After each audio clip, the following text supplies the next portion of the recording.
नमस्कार दोस्तों, आप सबका स्वागत है। बिहार बोर्ड मैट्रिक परीक्षा के लिए सामाजिक विज्ञान का महत्वपूर्ण प्रश्न। अगर आप बिहार बोर्ड मैट्रिक परीक्षा 2025 में देने जा रहे हैं तो आप इस वीडियो को अंत तक जरूर देखें, बिल्कुल ऐसे ही ऑब्जेक्टिव मिलेंगे। तो चलते हैं प्रश्न की ओर। यह सही प्रश्न सामाजिक विज्ञान के बहुत ही महत्वपूर्ण है, जैसा कि देख रहे हैं आप, ये 2020 में पूछा गया है। तो चलते हैं प्रश्न की ओर। प्रश्न है 1 नंबर, सूती कपड़ा उद्योग का कच्चा माल है। सूती कपड़ा उद्योग का कच्चा माल है, तो वह है ऑप्शन नंबर बी, बिल्कुल सही है, कपास। अगला प्रश्न है आपका, रेशमी वस्त्र उत्पादन का प्रमुख केंद्र है। रेशमी वस्त्र उत्पादन का प्रमुख केंद्र है, तो वह है ऑप्शन नंबर डी, बिल्कुल सही है, भागलपुर। अगला प्रश्न है आपका, गंडक परियोजना है। गंडक परियोजना है, तो कहाँ है ये? यह वाल्मीकि नगर में है, ऑप्शन नंबर बी, बिल्कुल सही है, वाल्मीकि नगर में है गंडक परियोजना। अगला प्रश्न है आपका 4 नंबर, बिहार का सबसे बड़ा नगर कौन है? बिहार का सबसे बड़ा नगर कौन है? तो पटना है, ऑप्शन नंबर ए, बिल्कुल सही है, बिहार का सबसे बड़ा नगर पटना। अगला प्रश्न है 5 नंबर, 2021 की जनगणना के अनुसार बिहार की नगरीय आबादी है। तो इस प्रश्न का उत्तर होगा आपका ऑप्शन नंबर सी, बिल्कुल सही है, 10.5%, ऑप्शन नंबर सी बिल्कुल सही है। अगला प्रश्न है आपका 6 नंबर, बिहार के कितने प्रतिशत भौगोलिक क्षेत्र में वन का फैलाव है? यानी कि बिहार में कितने बाग बगीचा है? तो इस प्रश्न का उत्तर होगा आपका ऑप्शन नंबर डी, बिल्कुल सही है, 7% में फैला हुआ है बिहार में भौगोलिक क्षेत्र में वन, यानी कि बाग बगीचा, जंगल। अगला प्रश्न है आपका, निम्नलिखित नदियों में से किस बिहार का शोक कहा जाता है? निम्नलिखित नदियों में से किसे बिहार का शोक कहा जाता है? शोक यानी कि दोस्तों उदास होना, उदासीपन, दुख तकलीफ पहुंचाना, तो वह कौन सा नदी है? कोसी नदी है, क्योंकि जब कोसी नदी में पानी आता है तो मतलब फसल, गेहूँ, बस्ती, गांव, गाय माल की हानि बहुत होता है, तो यह क्या करता है? शोक में डुबा देता आदमी को, इसलिए कोसी नदी को बिहार का शोक कहा जाता है। अगला प्रश्न है आपका, मंदार हिल किस जिले में स्थित है? मंदार हिल किस जिले में स्थित है? तो इस प्रश्न का उत्तर होगा आपका ऑप्शन नंबर सी, बिल्कुल सही है, बांका में। अगला प्रश्न है 9 नंबर, कोसी नदी घाटी परियोजना का आरंभ हुआ। कोसी नदी घाटी परियोजना का आरंभ हुआ, तो इस प्रश्न का उत्तर होगा आपका ऑप्शन नंबर डी, बिल्कुल सही है, 1955 में। प्रश्न है 10 नंबर, गंडक परियोजना का निर्माण किस स्थान पर हुआ? गंडक परियोजना का निर्माण किस स्थान पर हुआ? तो इस प्रश्न का उत्तर होगा आपका ऑप्शन नंबर बी, बिल्कुल सही है, वाल्मीकि नगर। 11 नंबर प्रश्न है, बिहार में कुल कितने अधिसूचित क्षेत्र में वन का विस्तार है? बिहार में कुल कितने अधिसूचित क्षेत्र में वन का विस्तार है? तो इस प्रश्न का उत्तर होगा आपका ऑप्शन नंबर ए, बिल्कुल सही है, 6374 किलोमीटर। कुशेश्वर स्थान किस जिले में स्थित है? तो इस प्रश्न का उत्तर होगा आपका ऑप्शन नंबर बी, बिल्कुल सही है, दरभंगा में है। अगला प्रश्न आपका, संजय गांधी जैविक उद्यान किस नगर में स्थित है? संजय गांधी जैविक उद्यान किस नगर में स्थित है? तो इस प्रश्न का उत्तर होगा आपका ऑप्शन नंबर डी, बिल्कुल सही है, पटना में। 14 नंबर प्रश्न है, निम्न में किस स्थान को पक्षियों का स्वर्ग कहा जाता है? निम्न में किस स्थान को पक्षियों का स्वर्ग कहा जाता है? तो इस प्रश्न का उत्तर होगा आपका ऑप्शन नंबर सी, बिल्कुल सही है, कांवर झील। अगला प्रश्न है 15 नंबर, बिहार में कितने प्रतिशत क्षेत्र में खेती की जाती है? बिहार में कितने प्रतिशत क्षेत्र में खेती की जाती है? तो इस प्रश्न का उत्तर होगा ऑप्शन नंबर बी, बिल्कुल सही है, 60%। 16 नंबर प्रश्न है, राज्य की कितनी प्रतिशत जनसंख्या कृषि कार्य में लगी हुई है? राज्य की कितनी प्रतिशत जनसंख्या कृषि कार्य में लगी हुई है? तो इस प्रश्न का उत्तर होगा आपका ऑप्शन नंबर बी, बिल्कुल सही है, 75%। 17 नंबर प्रश्न है, इनमें कौन गन्ना उत्पादक जिला नहीं है? इनमें कौन गन्ना उत्पादक जिला नहीं है? तो इस प्रश्न का उत्तर होगा आपका ऑप्शन नंबर डी, बिल्कुल सही है, रोहतास।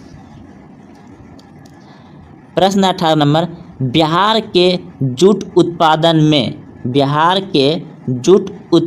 में तो इस प्रश्न का उत्तर होगा ऑप्शन नंबर बी, बिल्कुल सही है, गिरावट हो रहा है। बिहार के जूट उत्पादन में क्या हो रहा है? गिरावट हो रहा है, यानी कमी हो रहा है। अगला प्रश्न आपका तंबाकू उत्पादन क्षेत्र है। तंबाकू उत्पादन क्षेत्र है, तो इस प्रश्न का उत्तर होगा आपका ऑप्शन नंबर डी, बिल्कुल सही है, गंगा का दियारा तंबाकू उत्पादक क्षेत्र कहाँ है? गंगा का दियारा। प्रश्न है आपका 20 नंबर, बिहार में खनिज तेल मिलने की संभावनाएं हैं। बिहार में खनिज तेल मिलने की संभावनाएं हैं, तो इस प्रश्न का उत्तर होगा आपका ऑप्शन नंबर डी, बिल्कुल सही है, गंगा के द्रोणी में। अगला प्रश्न है आपका 21 नंबर, निम्नलिखित में से कौन परियोजना बिहार राज्य में है? निम्नलिखित में से कौन परियोजना बिहार राज्य में है? तो इस प्रश्न का उत्तर होगा आपका ऑप्शन नंबर 21, यानी कि इनमें से सभी। बिहार राज्य में कोसी परियोजना है, सोना परियोजना है, गंडक परियोजना है, यानी इनमें सभी हो जाएगा। ये सभी परियोजना कहाँ है? बिहार में है। इस प्रश्न का उत्तर डी, बिल्कुल सही है, इनमें सभी। अगला प्रश्न है आपका, बिहार में सबसे कम वर्षा किस जिले में होती है? यानी बिहार में सबसे कम वर्षा किस जिले में होती है? तो इस प्रश्न का उत्तर होगा आपका ऑप्शन नंबर डी, बिल्कुल सही है, बक्सर में सबसे कम वर्षा होती है। 23 नंबर प्रश्न है, 2011 की जनगणना के अनुसार जनघनत्व में बिहार का देश में कौन सा स्थान है? यानी 2011 में जब जनगणना हुआ तो जनसंख्या घनत्व में बिहार का देश में कौन सा स्थान है? तो इस प्रश्न का उत्तर होगा आपका ऑप्शन नंबर ए, बिल्कुल सही है, प्रथम। बिहार एक जनसंख्या घनत्व में ज़्यादा है, ऑप्शन ए यानी कि प्रथम है। ऑप्शन नंबर अब देखिए 24 नंबर प्रश्न है, क्षेत्रफल के अनुसार बिहार का सबसे बड़ा जिला। क्षेत्रफल के अनुसार बिहार का सबसे बड़ा जिला है ऑप्शन नंबर सी, बिल्कुल सही है, पश्चिमी चंपारण। सबसे बड़ा जिला क्षेत्रफल की दृष्टि से पश्चिमी चंपारण। अगला प्रश्न है 25 नंबर, 2011 की जनगणना के अनुसार सबसे अधिक साक्षरता प्रतिशत किस जिले का है? 2000 जनगणना के अनुसार सबसे अधिक साक्षरता यानी पढ़े लिखे आदमी किस जिले में है? तो इस प्रश्न का उत्तर होगा आपका ऑप्शन नंबर बी, बिल्कुल सही है, रोहतास। अगला प्रश्न है आपका 25 नंबर प्रश्न है, 2011 की जनगणना के अनुसार सबसे अधिक साक्षरता प्रतिशत किस जिले का है? तो इस प्रश्न का उत्तर हो जाएगा आपका ऑप्शन नंबर बी, बिल्कुल सही है, रोहतास। 26 नंबर प्रश्न है, दक्षिण बिहार की सबसे लंबी नदी। दक्षिण बिहार की सबसे लंबी नदी कौन सी है? तो सोना नदी है। सोना नदी दक्षिण बिहार की सबसे लंबी नदी है। अगला प्रश्न है आपका 27 नंबर, बिहार में कितने प्रमंडल है? बिहार में कितने प्रमंडल है? तो इस प्रश्न का उत्तर होगा आपका ऑप्शन नंबर सी, बिल्कुल सही है, 9। अगला प्रश्न है आपका 28 नंबर, बिहार के किस जिले में बिहार कृषि विश्वविद्यालय अवस्थित है? बिहार के किस जिले में बिहार कृषि विश्वविद्यालय अवस्थित है? तो इस प्रश्न का उत्तर होगा आपका ऑप्शन नंबर ए, बिल्कुल सही है, भागलपुर में। भागलपुर में बिहार के कृषि विश्वविद्यालय अवस्थित है। अगला प्रश्न है आपका, बिहार में BHPC द्वारा विद्युत परियोजना की संख्या कितनी है? बिहार में BHPC द्वारा विद्युत परियोजनाओं की संख्या कितनी है? तो इस प्रश्न का उत्तर होगा आपका ऑप्शन नंबर बी, बिल्कुल सही है, 10। 30 नंबर प्रश्न है, निम्न में से कौन सा राष्ट्रीय मार्ग बिहार से होकर नहीं गुजरता है? निम्न में से कौन सा राष्ट्रीय मार्ग बिहार से होकर नहीं गुजरता है? तो इस प्रश्न का उत्तर होगा आपका ऑप्शन नंबर सी, बिल्कुल सही है, NH7। ये बिहार से होकर नहीं गुजरता है। NH7। 31 नंबर प्रश्न है, 2011 के अनुसार बिहार में महिला साक्षरता कितनी है? 2011 के अनुसार बिहार में महिला साक्षरता कितनी है, यानी कि महिला कितने पढ़े लिखे हैं? तो इस प्रश्न का उत्तर होगा आपका ऑप्शन नंबर ए, बिल्कुल सही है, 51.5% बिहार में महिला साक्षरता है। अगला प्रश्न है आपका 32 नंबर, 2011 के अनुसार बिहार में पुरुष साक्षरता दर कितनी है? 2011 के अनुसार बिहार में पुरुष साक्षरता दर कितनी है? तो इस प्रश्न का उत्तर होगा आपका ऑप्शन नंबर सी, बिल्कुल सही है, 71.2%। अगला प्रश्न है आपका, बिहार में साक्षरता का सबसे अधिक प्रतिशत किस जिले में है? बिहार में साक्षरता का सबसे अधिक प्रतिशत किस जिले में है? तो इस प्रश्न का उत्तर होगा आपका ऑप्शन नंबर डी, बिल्कुल सही है, रोहतास। 34 नंबर प्रश्न है, बिहार का सबसे पवित्र त्यौहार निम्न में से किसे माना जाता है? बिहार का सबसे पवित्र त्यौहार निम्न में से किसे माना जाता है?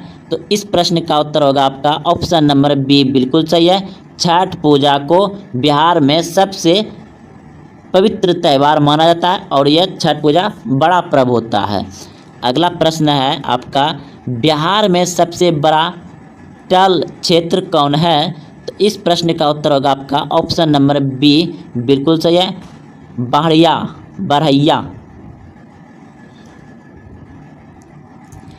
निम्नलिखित में कौन उद्योग कृषि पर आधारित नहीं है? निम्नलिखित में कौन उद्योग कृषि पर आधारित नहीं है?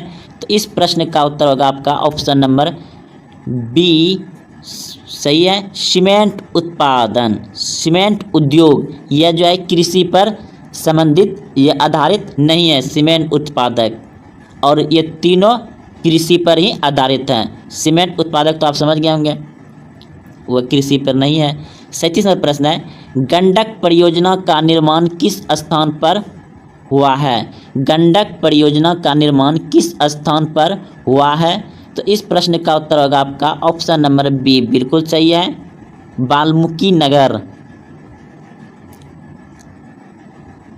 निम्न में कौन खनिज बिहार राज्य में पाया जाता है? निम्न में कौन खनिज बिहार राज्य में पाया जाता है? तो इस प्रश्न का उत्तर होगा आपका ऑप्शन नंबर सी, बिल्कुल सही है, अबरख। अबरख जो है कि बिहार में ज़्यादा पाया जाता है इनमें से। 49वां प्रश्न है, निम्नलिखित में से कौन खनन फसल है? तो इन प्रश्न का उत्तर हो जाएगा आपका ऑप्शन नंबर डी, बिल्कुल सही है, धान जो है कि खाने वाला फसल है और ये सभी खाने वाला फसल नहीं है। ऑप्शन डी बिल्कुल सही है। प्रश्न है 40 नंबर, वाल्मीकि नगर में किस परियोजना का निर्माण हुआ है? वाल्मीकि नगर में किस परियोजना का निर्माण हुआ है? तो इस प्रश्न का उत्तर होगा आपका ऑप्शन नंबर बी बिल्कुल सही है। गंडक परियोजना का निर्माण हुआ है वाल्मीकि नगर में। हमारी वित्तीय संस्थाएं के कुछ महत्वपूर्ण प्रश्न जो कि एग्जाम में पूछे जाते हैं। तो चलते हैं पहले प्रश्न की ओर।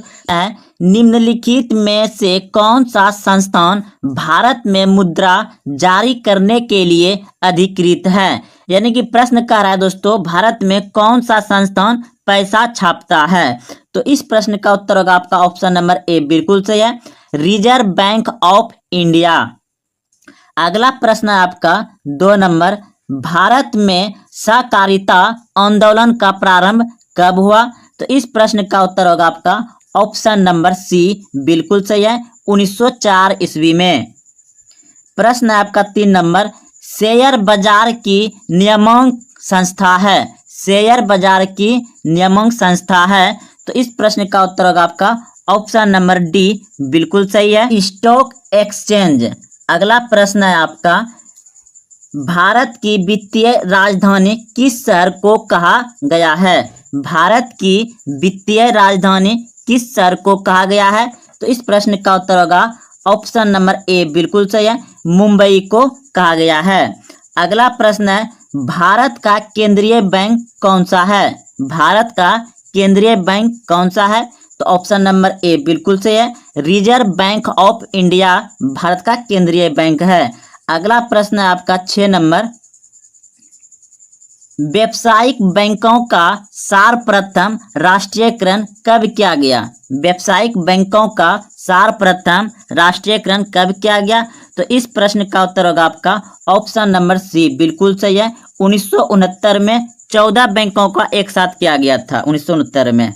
अगला प्रश्न है आपका 7 नंबर, व्यावसायिक बैंक कितने प्रकार की जमा राशि स्वीकार करते हैं? व्यावसायिक बैंक कितने प्रकार के जमा राशि स्वीकार करते हैं? तो इस प्रश्न का उत्तर होगा डी बिल्कुल सही है, इनमें सभी, अस्थाई जमा, आवर्ती जमा, संचयी जमा, इनमें सभी सही है।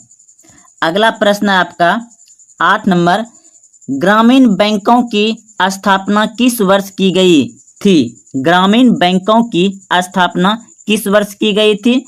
तो इस प्रश्न का उत्तर होगा आपका ऑप्शन नंबर ए बिल्कुल सही है, 2 अक्टूबर 1975 ईस्वी को। अगला प्रश्न है आपका, प्रत्यक्ष कर के अंतर्गत निम्न में किसे शामिल किया गया है? यानी कि प्रश्न है दोस्तों, प्रत्यक्ष कर के अंतर्गत निम्न में किसे शामिल किया गया है? तो इस प्रश्न का उत्तर होगा आपका ऑप्शन नंबर ए बिल्कुल सही है, आयकर को शामिल किया गया है। अगला प्रश्न आपका, बिहार के वित्त का सर्वाधिक महत्वपूर्ण संस्थागत समूह कौन है? बिहार के वित्त का सर्वाधिक संपूर्ण 10 नंबर प्रश्न है, बिहार के वित्त का सर्वाधिक महत्वपूर्ण संस्थागत समूह कौन है? तो इस प्रश्न का उत्तर होगा आपका ऑप्शन नंबर बी बिल्कुल सही है, व्यावसायिक बैंक। अगला प्रश्न है 11 नंबर, निम्न में से कौन संस्थागत वित्तीय संस्थाओं के उदाहरण है? निम्न में से कौन संस्थागत वित्तीय संस्थाओं के उदाहरण है? तो इस प्रश्न का उत्तर होगा आपका ऑप्शन नंबर डी बिल्कुल सही है, क्षेत्रीय ग्रामीण बैंक।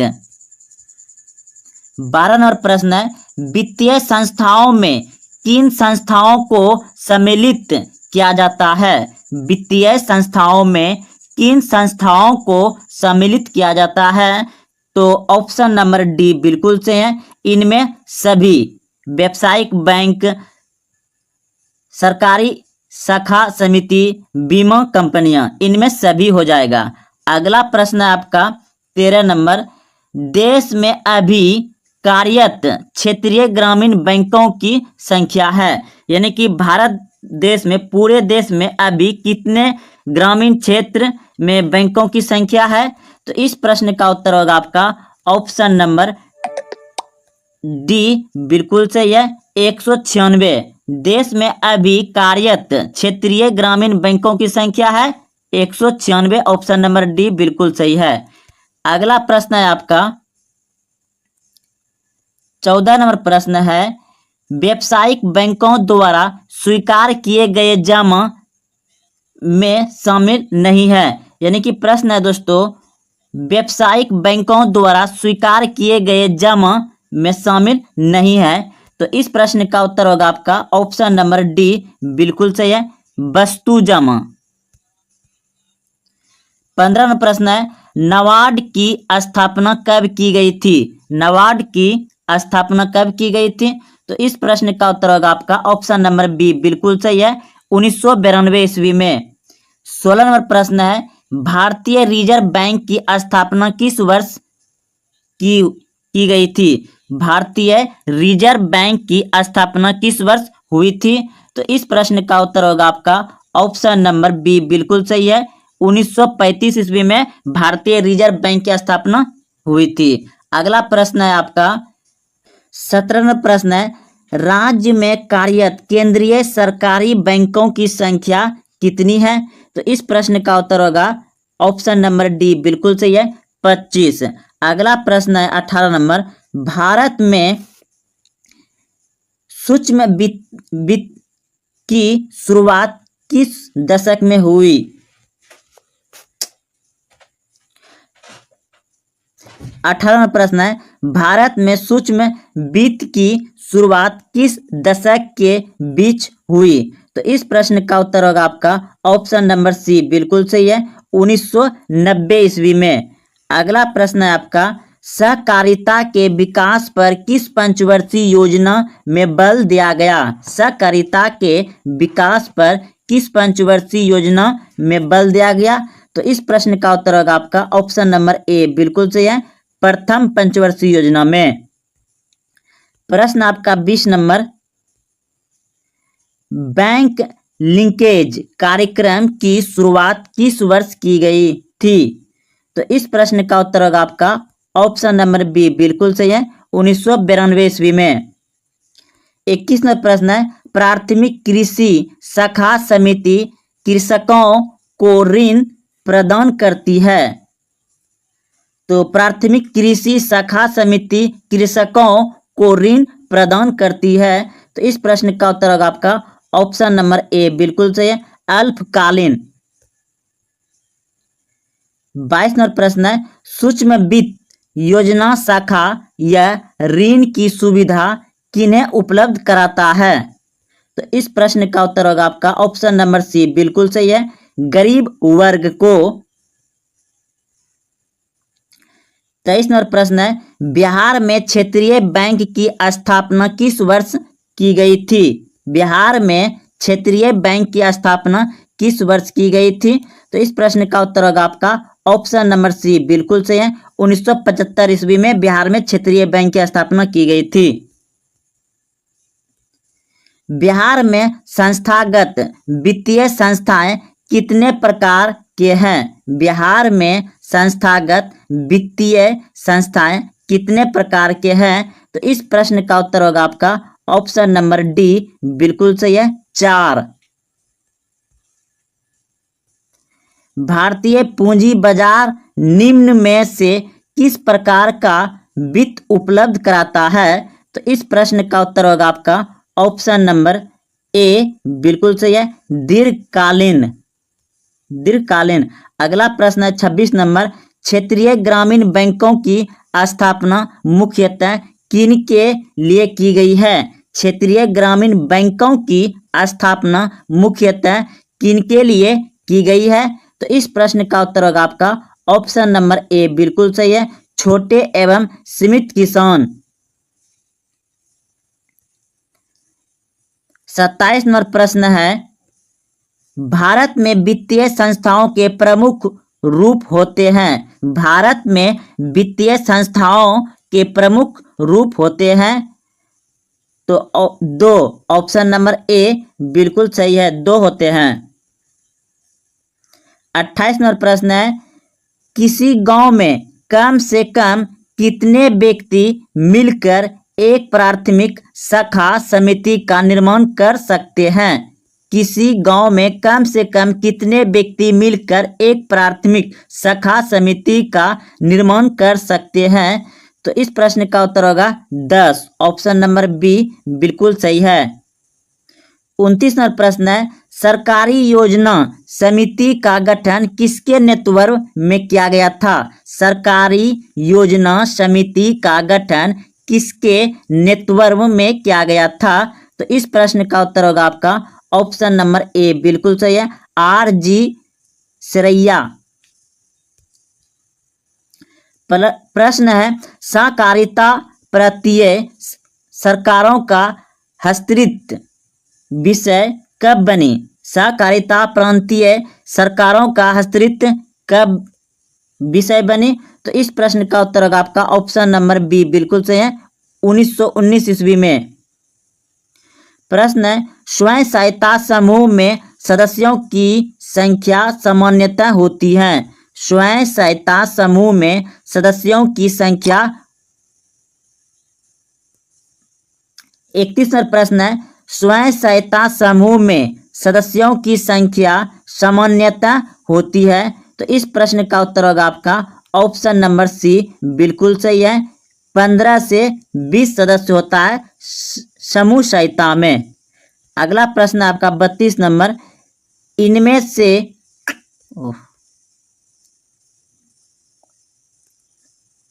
32 नंबर प्रश्न है, इनमें कौन एशिया का सबसे पुराना शेयर बाजार है? इनमें कौन एशिया का सबसे पुराना बाजार है?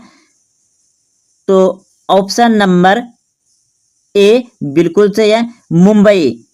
मुंबई जो है एशिया का सबसे पुराना बाजार है।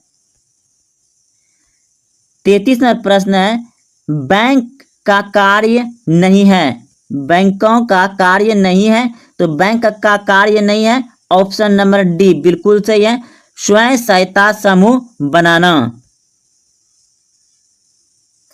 34 नंबर प्रश्न है, निम्न में से कौन व्यावसायिक बैंक के कार्य है? निम्न में से कौन व्यावसायिक बैंकों का कार्य नहीं है? तो इस प्रश्न का उत्तर होगा आपका ऑप्शन नंबर सी, मुद्रित नीति तय करना। मुद्रित नीति तय करना नहीं है व्यावसायिक बैंक का कार्य, ऑप्शन नंबर सी सही है। अगला प्रश्न है 35 नंबर, दीर्घकालीन ऋण प्रदान करने वाली संस्था कौन सी है? दीर्घकालीन यानी कि लंबे समय तक ऋण मतलब कर्जा देने वाली संस्था कौन सी है? तो इस प्रश्न का उत्तर होगा आपका ऑप्शन नंबर बी बिल्कुल सही है, भूमि विकास बैंक। 36 नंबर प्रश्न है, भारत में कितने राष्ट्रीय बैंक हैं? भारत में कितने राष्ट्रीय बैंक हैं? तो इस प्रश्न का उत्तर होगा आपका ऑप्शन नंबर सी बिल्कुल सही है, 21 बैंक है। तो दोस्तों आज यहीं तक रहने देते हैं और कल फिर आपका पार्ट 3 सामाजिक विज्ञान का महत्वपूर्ण प्रश्न को लेकर के आएंगे। और हाँ, अभी तक आप चैनल को सब्सक्राइब नहीं किए तो चैनल को सब्सक्राइब कर लें।